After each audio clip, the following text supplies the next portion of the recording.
So, Sheikhna, so that I do not, impose and put words myself into reading into this journey, I actually went through the autobiographical notes that you have on your site.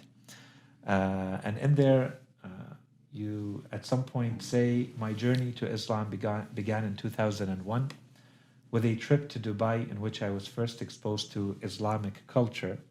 Upon hindsight, I am not sure if such a thing really exists or can be labeled as Islamic. And you continue with that. So I had a few questions around that one sentence. The first one is when you say, my journey to Islam began. So the first question is simply, can you tell us a little bit about that journey? And obviously leading to you deciding to become not only a Muslim, but also a scholar of Islam. Yeah, so all yours. Bismillah ar-Rahman ar-Rahim. Thank you for the overinflated introduction. Just as a note, I'm just currently preparing for my doctoral defense. So inshallah, the PhD will be done in the next few months, inshallah. As for going to Dubai, I was 17 years old at the time and coming obviously from a completely Western background, right? Brought up in Toronto. And then all of a sudden, being exposed to these abayas and niqabs and adhan and masajid and it was so mystifying, I would say, and bewildering, but not in a bad way, in a curious way, because I had never seen really religious people expose their religion in public. For me, growing up, religion was always as important, but a very private matter. And people are walking around with their religion wherever they go as a piece of clothing. The religion now becomes a piece of clothing, as per se, or at least a manifestation of that religion in a piece of clothing, and the sounds that you hear, the sights. It was a very interesting experience as a young man, and that kind of sparked an interest in. In what we would call Islamic culture, or what Marshall Hodgson would call Islamicate culture, right? So depends how you want to define that word, right? So yeah. And so to you, that was that already enough for you to know that you are going to be studying Islam, and both? I mean, and I wanted to come to that specifically a little bit later, but both academically and from a traditional Islamic studies perspective. When did that happen? Or was there already a spark that you knew you were going to be spending a lot of time studying and understanding this religion you've been just exposed to? It's a good question. I wouldn't say I had thought of that when I was 17, but I definitely became extremely curious about it. But not curious in the way of wanting to become a Muslim. Curious in the way of, wow, this is a really interesting culture. And I'm really amazed by it, especially the recitation of the Quran and the recitation of the book and the emotion by which it's recited and the role that it plays in people's lives. The at least what I perceive to be the ubiquitous nature of the Quran on radio, on the TV, hearing it in cabs, hearing it at different places, it's on the plane. There's something very important about this book to people, right? Yes. And it's recited in a very, prosaic manner. Need I say musical? At the time, I would maybe describe it as being musical. Of course, Muslims would not describe it as being musical, but a non-Muslim would say it's musical. Of course. Because it's moving, right? Because of the change, melody. Because of the melody, the change in the tone, right? The rhyming.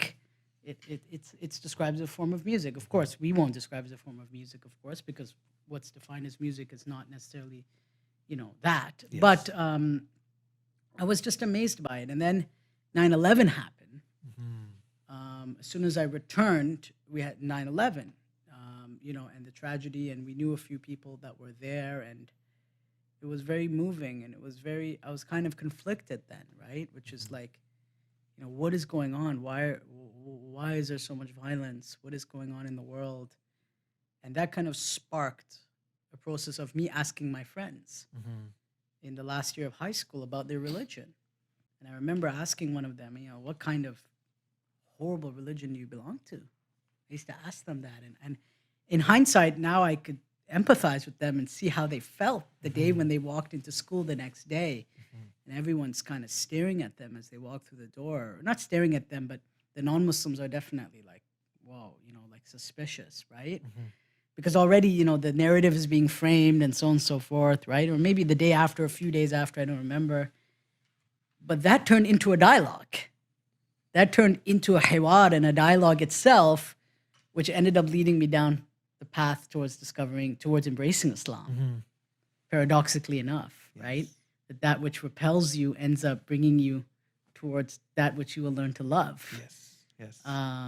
Which is the true, which is, not the Islam of that, of bombs and, buildings on fire, but, the Islam of the Prophet.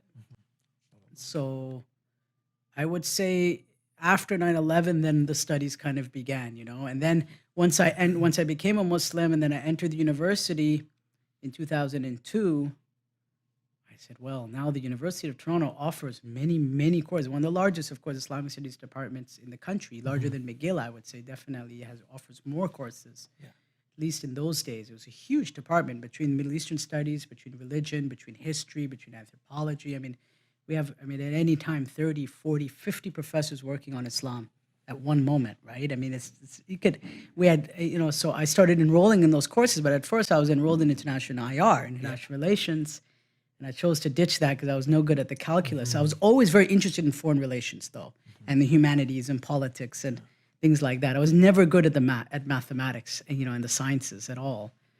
And growing up, I was always interested in I was just a curious child. I just wanted to know how things worked, right?